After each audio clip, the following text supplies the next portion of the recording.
எல்லாருக்கும் வணக்கம்.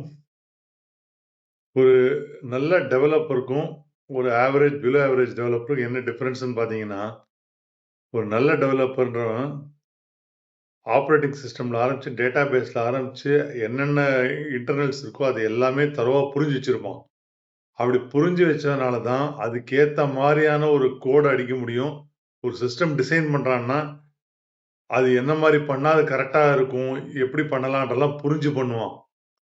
இந்த இன்டர்னல்ஸ் புரியாதவங்க வந்து என்ன 4 குருடர்கள் வந்து யானை கால தடவி, இது யானைன்னே தெரியாம தூணு கீணுன்னு பேசிட்டு இருப்பான். அந்த கதை உங்களுக்கு கேள்விப்பட்டிருப்பீங்க. அந்த மாரி கஷ்டப்படுவாங்க. பிளாக் பாக்ஸ் மாரி இருக்கும். அவனுக்கு ஒண்ணுமே தெரியாது.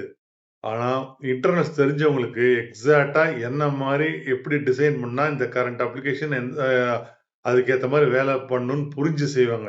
ஸோ, இந்த internal understanding makes the difference. ஒரு நல்ல டெவலப்பர் க்கும், ஒரு ஆவரேஜ், பிலோ ஆவரேஜ் டெவலப்பருக்கும். இது வந்து நார்மல் சாஃப்ட்வேர் டெவலப்மென்ட்க்கு. ஏஐ பார்த்தீங்கன்னா, இந்த ஏஐ மாடல்ஸ்ல லார்ஜ் லாங்குவேஜ் மாடல்ஸ் எல்லாத்தோட அடித்தளம் என்னன்னா, லீனியர் அல்ஜீப்ரா அண்ட் ப்ராபபிலிட்டி. நீங்க இது புரியாம மாடல் உங்களுக்கு புரியாது. எப்படி இன்டர்னல் வேலை செய்றதுன்னு புரியாது. அது புரியாம உங்களால ஒரு நல்ல ஏஐ சிஸ்டம் டிசைன் பண்றது ரொம்ப கஷ்டம். டிசைன் பண்ணுவீங்க. ஆனா, அதுக்குண்டான குவாலிட்டி அதுல இருக்காது. குருட்டாம்போக்குல டிசைன் பண்றதும், நல்லா புரிஞ்சு ஒரு விஷயத்த செய்யறதும் டிஃபரன்ஸ் இருக்கு. அதனால நீங்க இன்னைக்கு ஸ்டூடெண்ட்டா இருக்கலாம், யாரா வேணா இருக்கலாம்.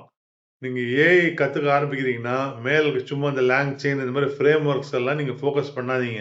ஏன்னா, இன்னைக்கு ஒரு ஃப்ரேம் ஒர்க், நாளைக்கு இன்னொரு ஃப்ரேம் ஒர்க் மேல வந்துகிட்டே இருக்கும். அது வந்து ஒரு ஒரு 1/2 நாள் உட்கார்ந்தீங்கன்னா, அத உங்களால ஈஸியா கத்துக்கிட முடியும். எது உங்களுக்கு ரொம்ப கஷ்டம்னா, ஒரு மாடல் எப்படி வேலை பார்க்குறது இன்டர்னல். அது புரிஞ்சா தான் உங்கள மாடலுக்கு ஏத்த மாரி, உங்க யூஸ் கேஸ்க்கு ஏத்த மாரி உங்களால டிசைன் பண்ண முடியும். உங்களால ஃபைன் டியூன் பண்ண முடியும். உங்களால ஸ்கேல் பண்ண முடியும். அந்த இன்டர்னல்ஸ் வந்து ரொம்ப முக்கியம். அதுக்கு வந்து நீங்க ஓரளவுக்கு மாஸ்டர் ஆக முடியாட்டாலும், ஒரு சிம்பிளாவது ஒரு அண்டர்ஸ்டாண்டிங்காவது இருக்கணும் உங்களுக்கு லீனியர் அல்ஜீப்ரா அண்ட் ப்ராபபிலிட்டி. எப்படி ஒரு சாஃப்ட்வேர் டெவலப்பருக்கு ஓஎஸ், டேட்டாபேஸ் அந்த இன்டர்னல்ஸ் எல்லாம் ரொம்ப முக்கியமோ, ஒரு ஏஐ எக்ஸ்பர்ட்டுக்கு ஆர் ஏஐ ப்ரொஃபஷனலுக்கு லீனியர் அல்ஜீப்ரா, ப்ராபபிலிட்டி அந்த இன்டர்னல்ஸ் வந்து ரொம்ப முக்கியம். இதுக்கப்புறம் தான் நியூரல் நெட்வொர்க்லாம் வருது. அதுக்கு மேல தான் உங்களோட ஏஐ மாடல் உட்கார்ந்திருக்கு.